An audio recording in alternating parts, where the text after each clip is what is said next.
Okay, this is more on a lighter note. Oftentimes we see children or teenagers on their phones. They're so attached to their phones. They're on social media for hours, scrolling, watching reels for a very long time. Could this be a mental issue?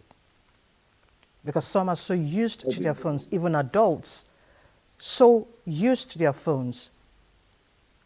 So technology itself, I think, is neutral, right? We've had technological advances throughout time. Before, I'm sure back in our day, where me and you were doing VHS.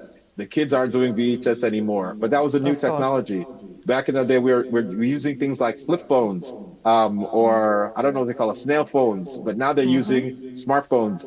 Back back in our time, we didn't have AI, and there's a new generation of AI. The technology itself is neutral. But the thing is how individuals invest in these technologies and what they do in order to impact society. One of the issues is that most mental health conditions present when people are youth and adolescents. So before people are 13 and 14, you start seeing these mental health conditions present themselves. So if they are faced with that lack of emotional connection because they're invested in their phone, if they're faced with this, that's when we see these big type of things present. So we actually have seen different rules and regulations across the world to help combat and challenge this. For instance, in where some of my family is based in Chicago, Illinois.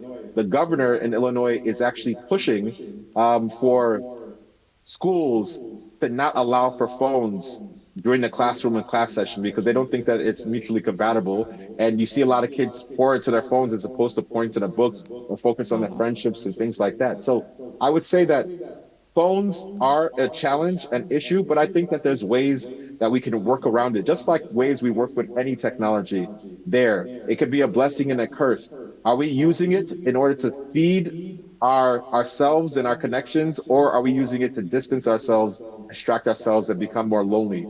We need to start doing the reverse and actually using this technology and the connection that we have to facilitate support, community, and connection. Okay.